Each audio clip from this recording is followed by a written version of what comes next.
The certified letter trembled in Sarah's weathered hands as she read the outrageous fine, $15,000 for her illegal agricultural structure. Across the pasture, Margaret Whitfield stood beside her pristine Mercedes, phone pressed to her ear, dictating another violation notice with predatory satisfaction. But what Margaret didn't know was that the sheriff's cruiser pulling into the driveway wasn't there to enforce her bogus citations, and the dusty folder in Deputy Morrison's hands contained secrets that would shatter Margaret's the morning sun cast long shadows across. Sarah Chen's 40-acre property when she first spotted the woman in designer heels picking her way through the tall grass. Sarah paused in mucking out Storm's stall, her weathered hands tightening around the pitchfork handle. Something about the stranger's purposeful stride and the clipboard clutched against her cream-colored blazer set off every alarm bell Sarah had developed in her 53 years. "Excuse me." The woman's voice carried across the pasture with the sharp authority of someone accustomed to being obeyed. "I need to speak with the property owner immediately." Sarah straightened, brushing hay from her faded jeans. She'd been up since 5 feeding the horses and repairing the fence line that old Mrs. Patterson's bull had damaged the week before. The barn stood behind her, solid and weathered, its red paint faded but its bones strong, just like Sarah herself. "That would be me," Sarah called back, walking toward the fence. "Sarah Chen. And you are?" The woman's smile was as cold as winter rain. "Margaret Whitfield, president of the Meadowbrook Estates Homeowners Association." She extended a manicured hand that Sarah noticed remained perfectly clean despite the morning's trek through the pasture. "I'm afraid we have a serious problem."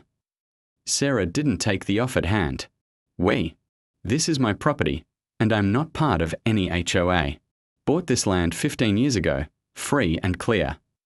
Margaret's laugh had all the warmth of breaking glass. "Oh, my dear, I'm afraid you're quite mistaken. When Meadowbrook Estates expanded last year, the county rezoned this entire area under our jurisdiction. Didn't you receive the notices?" "The only notices I get are tax bills and feed store catalogs." Sarah's voice carried the flat certainty of someone who knew their own business. "And I pay those taxes on agricultural land, not some suburban subdivision." "Well, that's about to change." Margaret flipped through the papers on her clipboard with theatrical precision. "This structure," she gestured dismissively at the barn, "is in direct violation of our architectural standards. No agricultural buildings are permitted within Meadowbrook Estates boundaries. It's an eyesore that's destroying our property values." Sarah's jaw tightened. The barn had been her refuge after David's death, the place where she'd learned to be alone without being lonely. She'd spent countless hours inside its familiar walls, finding solace in the rhythm of caring for the horses that had become her family. "That barn was here when your subdivision was nothing but a developer's pipe dream," Sarah said. "And it'll be here long after your McMansions start falling apart."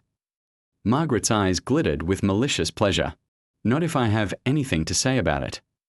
She tore off a yellow sheet from her clipboard and thrust it toward Sarah. "Official. Notice of violation. You have 30 days to remove the structure or face escalating fines starting at $500 per day."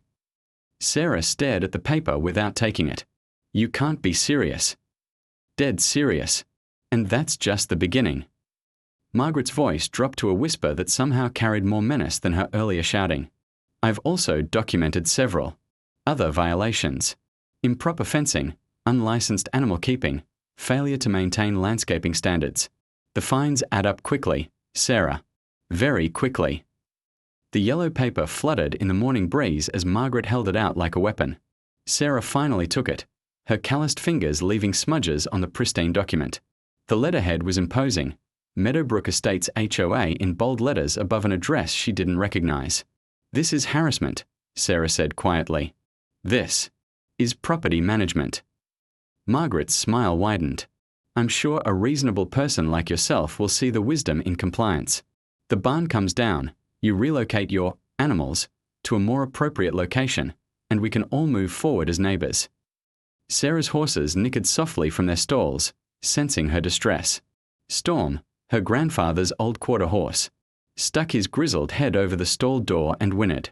The sound seemed to break whatever spell Margaret's threats had cast. "Over my dead body," Sarah said. Margaret's expression shifted, the mask of neighborly concern sliding away to reveal something much uglier underneath. "That can be arranged, too, in a manner of speaking." property liens, legal fees, court costs. I've seen people lose everything fighting battles they can't win. Get off my land. Oh, I'll be back. With inspectors, code enforcement, maybe even the sheriff if necessary. Margaret turned to leave, then paused. You know, Sarah, there's an easy way out of this. I happen to know of a developer who's very interested in rural properties. He pays well, and you could afford a nice little condo somewhere more suitable for a woman your age. The insult hung in the air like smoke from a poison fire. Sarah felt her hands clench into fists, but years of hard-won self-control kept her voice level. I said get off my land. Margaret laughed, the sound sharp. Enough to spook the horses. 30 days. Sarah. Make the right choice. Sarah watched the woman pick her way back across the pasture, her expensive shoes sliding in the soft earth. A black Mercedes waited at the road's edge, engine running. Driver barely visible behind tinted windows. Margaret climbed in without looking back, and the car pulled away with the whisper-quiet confidence of German engineering. Sarah stood alone in her barnyard, the yellow citation fluttering in her hands like a dying bird. Around her, the morning. Sounds of the farm continued, horses shuffling in their stalls, chickens pecking in the dirt, the distant lowing of cattle from the neighboring ranch. But underneath it all, she could hear something new, the sound of a battle she never wanted to fight. Inside the house, Sarah spread the citation across her kitchen table and read it carefully. The language was dense with legal terminology, but the message was clear. Remove the barn or face escalating fines that would quickly spiral beyond her ability to pay. She pulled out her laptop and researched Meadowbrook Estates HOA, finding a website full of gleaming photos and strict covenants that made her blood run cold. No agricultural structures. No commercial vehicles. No animals except cats and dogs. Under 30 pounds.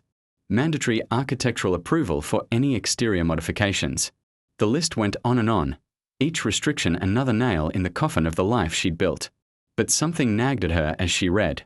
The date seemed wrong, the legal references incomplete. Sarah had bought this property with clean title 15 years ago, and she'd never received any notification of rezoning or HOA incorporation. In her experience, lawyers and bureaucrats loved their paperwork, loved it too much to miss sending official notices to affected property owners. Her phone rang, startling her from her research. The caller ID showed her neighbor's name, Jim Patterson, whose family had owned the adjacent ranch for 3 generations. Sarah, you okay over there? Saw some fancy car at your place this morning. HOA trouble, apparently. Woman named Margaret Whitfield claiming my barn violates their covenants. Jim's silence stretched long enough that Sarah thought the call had dropped. When he finally spoke, his voice was tight with anger. That woman's been sniffing around my place too, talking about bringing the neighborhood up to standards. Told her where she could stick her standards, but she just smiled like she knew something I didn't. Did you get any official notices? About rezoning or HOA incorporation? Not a damn thing. And I would have. I'm on the County Planning Commission. Any rezoning would have to go through us. Jim paused. Sarah, I think you should call the county clerk's office. Something doesn't smell right about this whole thing. After hanging up, Sarah sat in her kitchen staring at the citation. 30 days felt like both an eternity and no time at all. She thought about David, about the promises they'd made to each other about this land, about the horses that depended on her. Outside, storm whinnied again, and Sarah realized she'd been sitting there for over an hour. The horses needed their morning. Hey, the stalls needed cleaning, and the fence still needed repair. Whatever legal battle was coming, life had to go on. But as she walked back toward the barn, Sarah noticed something that made her stomach drop. Fresh tire tracks in the soft earth near the fence line, and a small pile of cigarette butts that definitely hadn't been there yesterday. Someone had been watching her property, and the confrontation with Margaret Whitfield had been just the opening shot. The barn door creaked as she opened it, the familiar sound somehow ominous in the morning. Silence. Inside, everything appeared normal. Hay bales stacked neatly, tack hanging in its proper place, the horses nickering softly in greeting. But Sarah couldn't shake the feeling that someone had been here, studying her sanctuary, cataloguing its vulnerabilities. She was pulling down hay when she heard the car engines. Not one, but several, their synchronized rumble growing louder as they approached a driveway. Sarah climbed onto a hay bale. Sarah climbed down from the hay bale, her heart hammering against her ribs. Through the barn's weathered boards, she could hear car doors slamming and voices carrying across the morning air. Margaret's laugh cut through the sound like a blade. Through silk. She stepped outside to find her driveway transformed into something resembling a crime scene. The three black sedans had disgorged a small army of clipboard-wielding officials, each one wearing the same expression of bureaucratic authority that Sarah had learned to fear during David's final illness. Code enforcement officers, building inspectors, and what looked like a photographer documenting every angle of her property. Margaret stood at the center of it all like a spider in her web, directing the chaos with pointing fingers and whispered instructions. When she spotted Sarah emerging from the barn, her smile could have powered the entire county. Sarah. Perfect. Timing. I've brought some colleagues to help document the extensive violations on your property. Margaret gestured grandly at the assembled officials. This is Mr. Henderson from Code Enforcement, Ms. Rodriguez from the Building Department, and Mr. Kim, our certified property appraiser. Henderson, a thin man with wire-rimmed glasses and the pallor of someone who spent his life indoors, stepped forward with his clipboard. We are here to conduct a comprehensive inspection of this property following multiple violation reports. I'm required to inform you that any interference with this inspection could result in additional fines and potential criminal charges. Sarah's mouth went dry. I want to see your warrant. We don't need a warrant for exterior inspections on properties with documented code violations, Ms. Rodriguez said. She was younger than Henderson, with the eager efficiency of someone still trying to prove herself. However, if you'd like to expedite this process, we could conduct interior inspections as well. Like hell you will. Margaret's eyes glittered with predatory satisfaction. Now, Sarah, there's no need for hostility. These people are just doing their jobs. The sooner we get this unpleasantness sorted out, the sooner we can all move forward. Mr. Kim, the appraiser, was already photographing the barn from multiple angles, his camera clicking with mechanical precision. Each flash felt like a physical blow to Sarah. She watched him document the hand-hewn beams David had insisted on, the Dutch door they'd installed so the horses could stick their heads out, the weather vane David's father had crafted from an old plough blade. That's enough, Sarah said, her voice carrying across the barnyard with surprising authority. I don't care what violations you think you found. This is still my property, and I'm telling you to leave. Henderson adjusted his glasses and made a note on his clipboard. Hostile and uncooperative property owner. That's another violation right there. Failure to comply with lawful inspection. Lawful. Sarah's voice cracked like a whip. Show me the papers that say you have jurisdiction over my land. Show me when I agreed to be part of your HOA. Show me anything that proves you have the right to be here. Margaret's smile never wavered, but something cold flickered behind her eyes. Oh, my dear Sarah. You really should have done your research before making such bold statements. She reached into her leather briefcase and withdrew a thick folder. County Ordinance 2024-187, enacted last March. Any property within the expanded Meadowbrook Estate's boundaries automatically falls under HOA governance upon sale or transfer. Your property was included in the boundary expansion.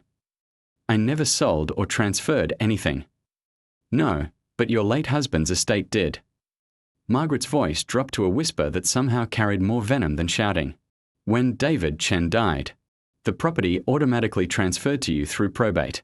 That constituted a legal transfer under county ordinance, which triggered HOA incorporation. The words hit Sarah like a physical blow. She staggered backward, her hand reaching for the barn door to steady herself. The folder in Margaret's hands seemed to grow larger, more menacing, filled with legal landmines she'd never seen coming. That's impossible. I was already on the deed. Joint ownership. Joint ownership terminated upon death of co-owner, requiring probate transfer to surviving spouse. Margaret's voice had taken on the mechanical precision of someone reciting well-rehearsed lines. I have all the documentation right here, filed with the county clerk's office 6 months ago. Sarah's mind reeled. 6 months ago, she'd been drowning in medical bills and funeral expenses, signing papers her lawyer assured her were routine. She'd trusted him to handle the legal details while she focused on learning to live alone. Henderson was making more notes, his pen scratching across the clipboard like claws on wood. Failure to register with HOA within required 30-day period. That's a separate violation with its own fine structure. How much? Sarah's voice came out as barely a whisper. Margaret's smile widened. Oh, the fines are quite reasonable. $500 per day for the barn, $200 per day for unregistered animals, $100 per day for fence violations, $50 per day for landscaping non-compliance. She paused to let the numbers sink in. Of course, they're retroactive to the date of incorporation. So far, you owe approximately $47,000. The number hit Sarah like a sledgehammer. $47,000. More money than she'd seen in one place since David's life insurance payout. Money she'd already spent on medical bills and keeping the farm running. You can't be serious. Dead serious. But I'm not unreasonable. Margaret stepped closer, her expensive perfume mixing sickeningly with the honest smells of hay and horses. My developer friend is still interested in the property. He's prepared to offer enough to cover your fines and give you a fresh start somewhere more appropriate. Sarah looked around at the men documenting her life, reducing 15 years of memories to violation codes and fine schedules. Mr. Kim was now photographing the chicken coop, the vegetable garden, even the old tire swing David had hung from the oak tree for neighborhood kids. This is extortion. This is property management, Margaret replied smoothly. Though I suppose it might seem harsh to someone who's never had to maintain community standards. Ms. Rodriguez approached with her tablet, swiping through digital forms with practiced efficiency. I'm also seeing violations for unpermitted structures. That chicken coop, the storage shed, even that fence appears to be non-compliant with current setback requirements. Those structures were here when I bought the property 15 years ago. Grandfathering provisions expired upon HOA incorporation, Henderson said without looking up from his clipboard. All structures must now comply with current standards or face removal. Sarah felt the world tilting beneath her feet. Everything she'd built, everything David had built, reduced to code violations and fine schedules. The horses whinnied from their stalls, sensing her distress, and the sound broke something loose inside her chest. Get out. Her voice was quiet, but it carried the weight of absolute authority. All of you, get off my land right now. Margaret's laugh was like breaking crystal. Oh, Sarah, you still don't understand. This isn't your land anymore. Not really. You're just borrowing it until you can no longer afford the privilege. She signaled to her team, and they began packing up their equipment with military precision. Henderson handed Sarah a stack of papers thick enough to use as kindling. Official violations and fine schedule. You have 15 days to appeal or begin compliance measures. 15 days? You said 30 yesterday. That was for voluntary compliance. Now that we've documented the full scope of violations, the timeline has been accelerated. Margaret's voice carried the satisfaction of a predator finally dropping its mask. Of course, you could always accept that generous offer from my developer friend. The convoy began loading back into their black sedans, leaving Sarah standing, alone in her barnyard holding a stack of papers that felt like they weighed 1,000 pounds. The tire tracks in her gravel driveway looked like scars, evidence of an invasion she'd been powerless to stop. As the cars pulled away, Sarah sank onto the old wooden bench David had built beside the barn door. The papers in her lap detailed violations she'd never heard of, fines that escalated with mathematical precision, and deadlines that seemed designed to make compliance impossible. Her phone buzzed with a text message from an unknown number. Offer stands at $800,000. Cash, quick close, no inspections. Robert Martinez Development LLC. $800,000. For a moment, Sarah let herself imagine it. A comfortable condo somewhere, no more mucking stalls or fixing fences, no more lying awake worrying about vet bills and feed costs. She could travel, maybe visit her sister in California, live the quiet retirement David had always promised her. Then Storm nickered from his stall, the sound full of trust and expectation, and the fantasy crumbled. This wasn't just her home, it was theirs. All of them. The horses, the chickens, even the barn cats who appeared at feeding time like ghosts. Made of fur and hunger. Sarah stood up, her joints protesting after the morning stress, and walked to Storm's stall.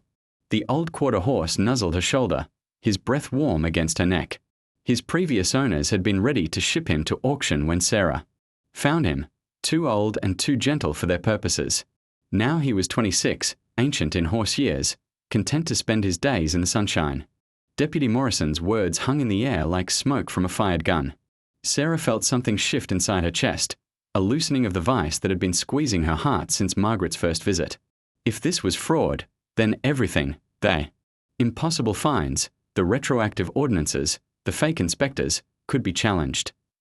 How do we prove it? Sarah asked. Morrison pulled out his phone and scrolled through his contacts. First, we verify what we suspect. I'm going to call the Real County Building Department and get a list of their current inspectors.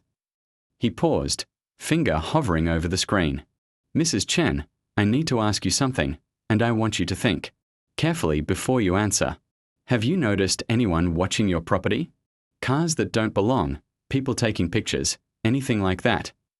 Sarah's throat constricted. Yes. Tire tracks where they shouldn't be, cigarette butts by the fence. I thought I was being paranoid. You weren't being paranoid. You were being surveilled. Morrison's voice carried the grim certainty of someone who'd seen this playbook before. This isn't some neighborhood busybody with delusions of grandeur. This is organized, professional, and very illegal. He made his call while Sarah waited, her hands shaking with a mixture of fear and anticipation. Through the phone speaker, she could hear Morrison explaining the situation to someone at the county office, his voice taking on the formal precision of official business.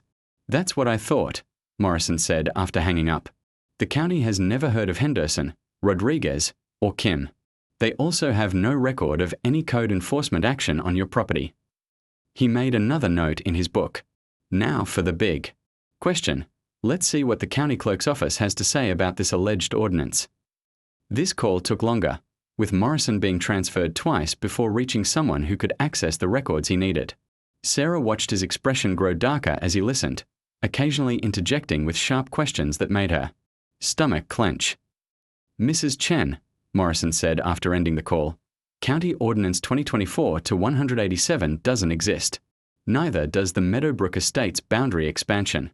And according to the probate records, your property transfer was completed 18 months ago, not 6 months. Sarah sank onto the bench, the revelation hitting her like a physical blow. So the whole thing is fake. Every piece of paper they showed you, every legal justification they cited, all of it. Morrison's jaw tightened. But here's the really interesting part. The county clerk says someone has been requesting copies of property records for this entire area over the past 6 months. Someone very interested in who owns what, when they bought it, and what their financial situation might be. Margaret. Or someone working with her. This kind of operation requires inside information. Who's vulnerable, who's isolated, who might not fight back. Morrison looked around at the peaceful farm, his expression thoughtful. Mrs. Chen, I need to ask you something personal.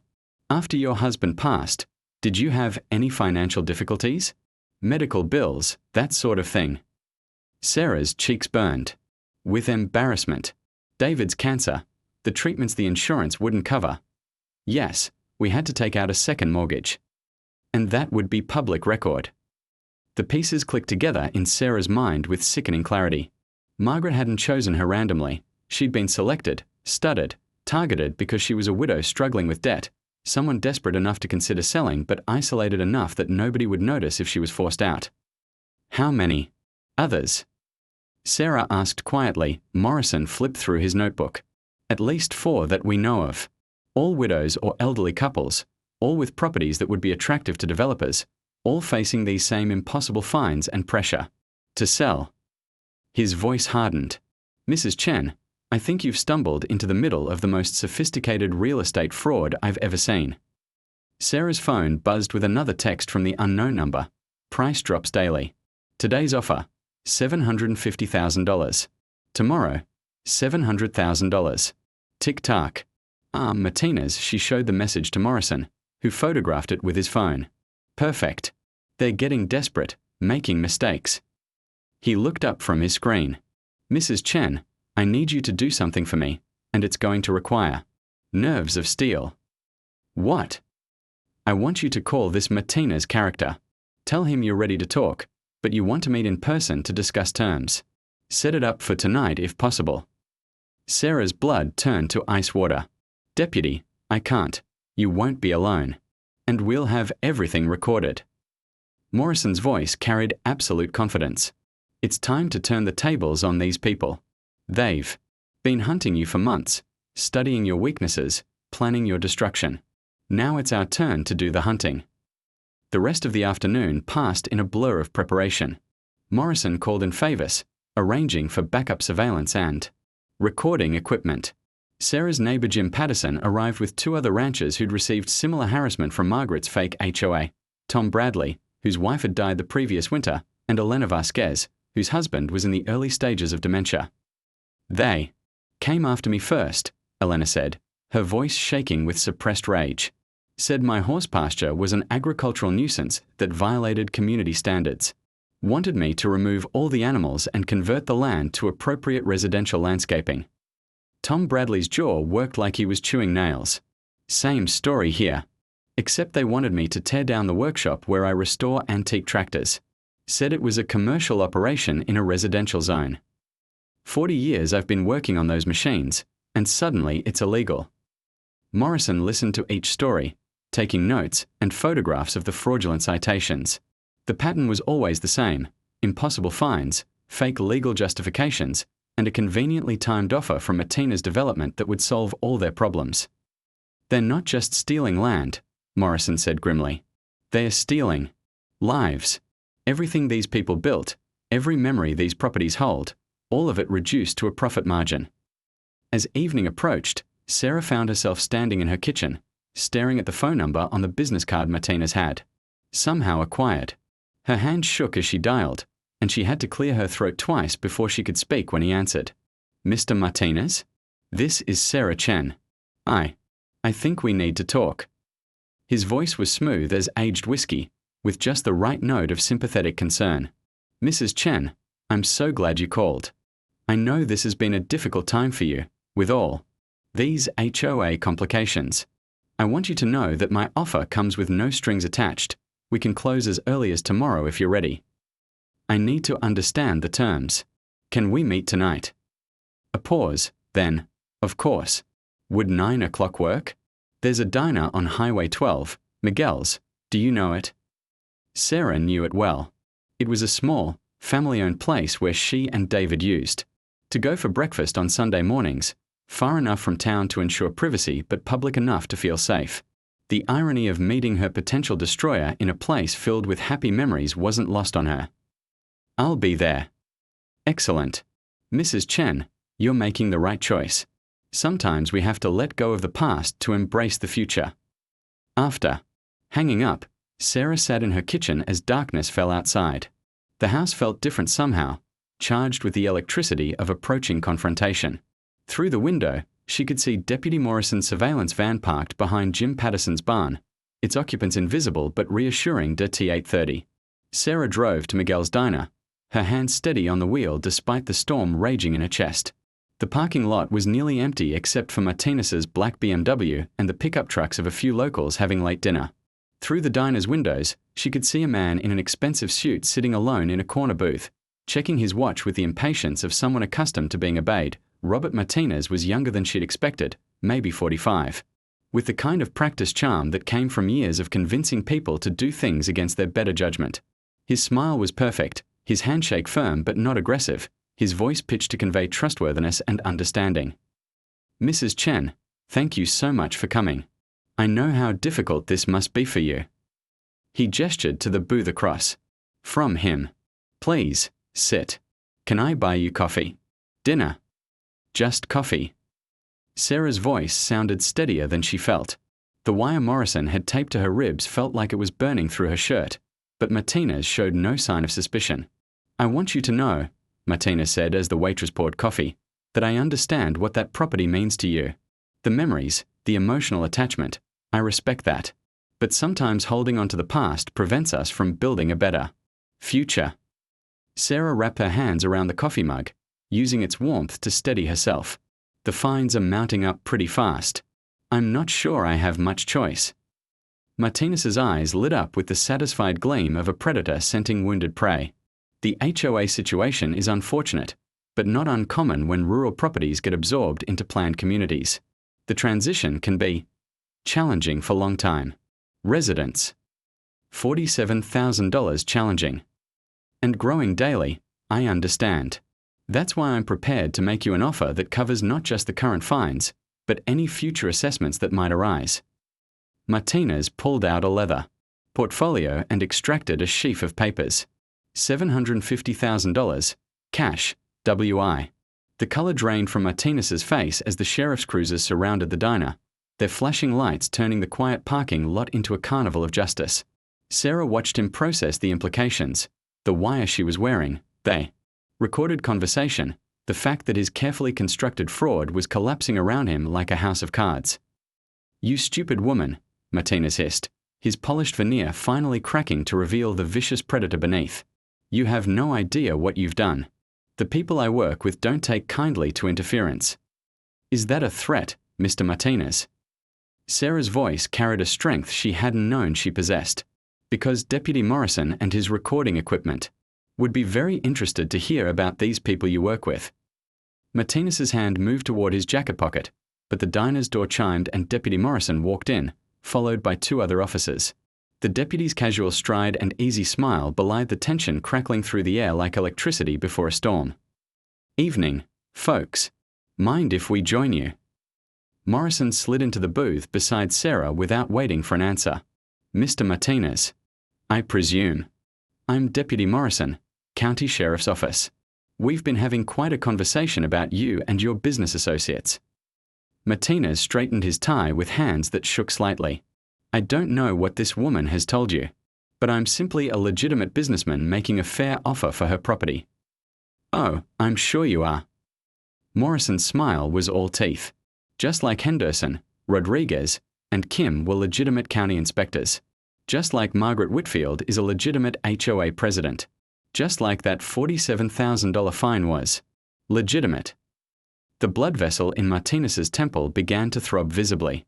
"I don't know what you're talking about." Morrison pulled out his phone and started the recording from Sarah's wire. Martinez's own voice filled the diner's quiet space, talking about property values fluctuating based on HOA complications, about fines continuing to accumulate, about violations that would definitely be found. "Funny thing about conspiracies," Morrison said conversationally. "Once one piece falls, they all start tumbling down. We picked up your friend Margaret about an hour ago. Seems she had a lot to say about your operation once she realized she was looking at federal charges for wire fraud and extortion." Martinez's face went ashen. "Margaret doesn't know anything. She's just what, Mr. Martinez? Your employee? Your partner? Your girlfriend?" Morrison's voice sharpened. "Because according to her, this whole thing was your idea. The fake HOA, the phony inspectors, the manufactured violations, all of it designed to force elderly property owners to sell at below market prices." Sarah watched Martinez's world implode with a satisfaction that surprised her with its intensity. This man had invaded her sanctuary, threatened her animals, tried to steal the life she and David had built together. Now he sat trapped in a diner booth, his expensive suit and practice charm useless against the weight of his own recorded words. "I want a lawyer," Martinez said finally. "Of course you do. But first, let's talk about your employer." Morrison leaned forward, his casual demeanor vanishing. "See, Margaret was very helpful once she understood that cooperation might reduce her sentence. She told us all about Pinnacle Development Group, about their systematic targeting of rural properties, for conversion to luxury subdivisions." Sarah's breath caught. "There are others." "Oh yes. This isn't Martinez's first rodeo. Pinnacle has been running variations of this scam across 3 counties, targeting isolated property owners with fake regulatory pressure and convenient buyout offers." Morrison's voice carried the grim satisfaction of a hunter finally cornering his prey.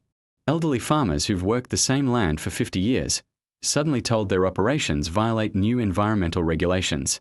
Ranchers facing impossible animal control requirements. Always the same pattern: manufactured crisis, escalating pressure, and a developer standing by with a solution. Martinez had gone completely silent, his expensive lawyer's training finally kicking in too late to save him. But Sarah could see the calculation in his eyes, The desperate search for an escape route that didn't exist. Morrison's radio crackled to life. Unit 7 to base. We've got the warrant executed at the Meadowbrook Estates office. Multiple suspects in custody. Extensive documentation seized. Copy that, Unit 7. Any sign of our primary target? Negative on Whitfield. She's in the wind, but we've got her vehicle description and last known. Sarah felt a chill run down her spine. Margaret escaped. Not for long, Morrison said grimly. But she's the least of your worries now. We've got enough evidence to shut down this entire operation. He looked at Martinez with obvious satisfaction. Fake business licenses, forged government documents, conspiracy to commit fraud across state lines. You're looking at federal time, Martinez. The diner's other patrons had begun to notice the commotion, their quiet conversations stopping as they realized they were witnessing something significant.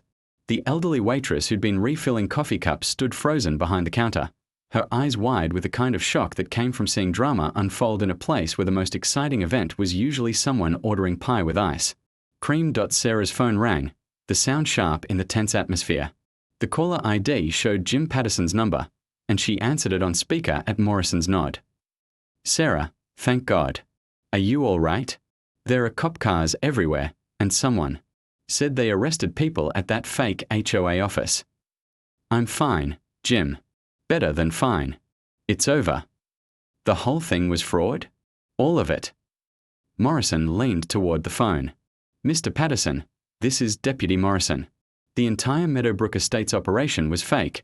No legal authority, no valid ordinances. No legitimate HOA. Every citation issued, every fine assessed, all of it was part of an elaborate real estate fraud. Jim's whoop of joy could be heard across the diner. Hot damn. Sarah, you did it. You actually did it. But Sarah's moment of triumph was interrupted by Martinez's cell phone buzzing on the table. Morrison reached for it, but Martinez was faster, snatching it up and glancing at the screen. His face went even paler, if that was possible. Problem, Martinez? Morrison asked. Martinez looked up with the expression of a man who'd just seen his own grave being dug. They know. About the arrests, about everything. Who knows? The people who actually run Pinnacle. Martinez's voice dropped to a whisper. You think this was my operation? I'm just middle management. The real players, they don't like loose ends. Sarah felt ice water flow through her veins. Are you saying we are in danger? Morrison was already reaching for his radio, but Martinez shook his head. Not here, not now. But Mrs. Chen, you've made some very powerful enemies tonight.